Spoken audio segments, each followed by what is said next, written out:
This is actually my first time sitting down and listening to an entire Midwest project. I know there's like I know one of the pictures on here is from the first Back in Action.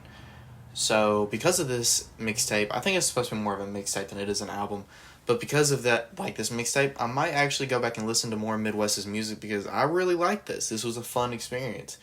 I love the transitions in between the songs. Excuse me. I just ate. I swear every time I eat and I start to record, like I start burping constantly. It's so annoying. It's not a very like unique album. He's not a very unique rapper. He doesn't have a unique sound or anything like that. I do think you can kind of tell him apart, but that doesn't necessarily make someone unique just because you can tell it apart, you know? However, that doesn't bother me. You know what I'm saying? I can listen to someone who's kind of somewhat like isn't like you could tell me Midwxst sounds like a couple other rappers and I would believe you. You know, a little bit of Playboy Cardi, a little bit of Yeet, you know, a little bit of certain rappers like that. You can take inferences from their music, you know, you can see the inspiration, and that doesn't bother me. That doesn't bother me. Whenever it's not carbon copy, it just doesn't bother me, you know? There's very nice production on the whole album. Midwest's voice and energy is able to be enough to stay interesting because there's only two features on this album, which are actually both pretty good. Um, like DC the Don and Joe Kenji are both. I like both of those artists, especially DC the Don. He's in my top 10. I've looked into a little bit of Joe Kenji's music. I think I've only sat down and listened to one project. I don't remember the name of it, but the cover is where I don't know if he's meant to be Cupid, but he has like all these arrows in his back. I listened to that and I thought that was a really fun project. But like I said, Midwest's voice, he matches really well with the production. His energy helps a lot, keeps the album up, keeps the energy high. The song's very enough to stay interesting throughout most of it. This was very surprising. I kind of didn't think I'd be able to listen to this for 15 songs straight. I thought I'd get bored. I thought I wouldn't be able to listen to it in one sitting, and I was, because honestly 15 songs in reality when I was listening to Midwxst wasn't that long. These songs don't feel long at all. Um, it's a perfect length. You know, 15 songs is really nice.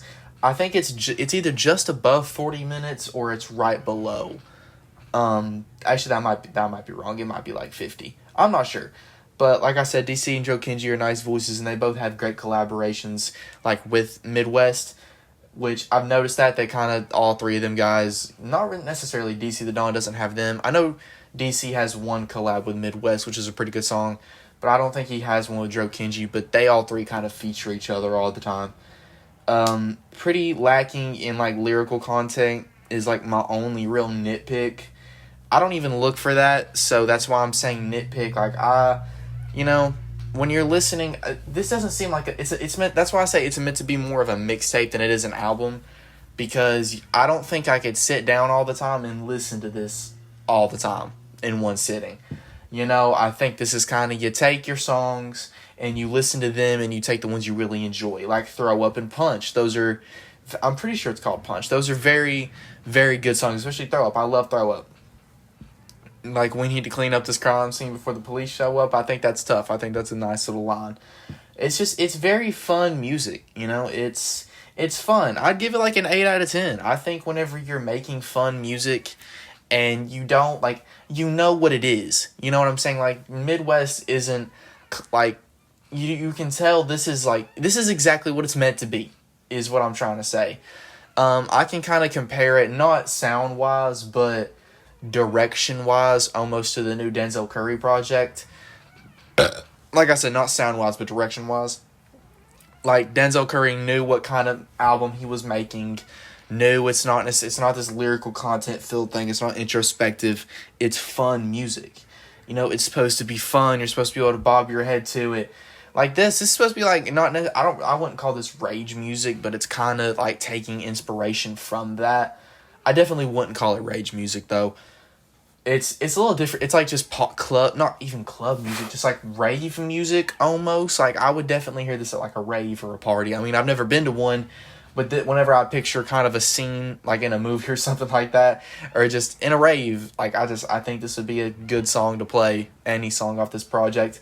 One other kind of nitpick, I don't really like when Midwxst kind of tries to get a little too melodic with his voice sometimes. I don't like that. I don't think he should keep doing that.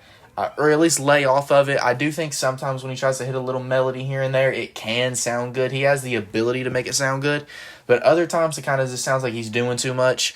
I don't remember exactly which song it was, but it was one of them closer to the end of the project, and I heard it and I was kind of like, ooh, what's this? You know, this doesn't sound that good. So maybe he should just kind of chill on that for a little bit. But like I said, 8 out of 10. That sounds right in my opinion. This is very fun. I'll come back to quite a few of these songs.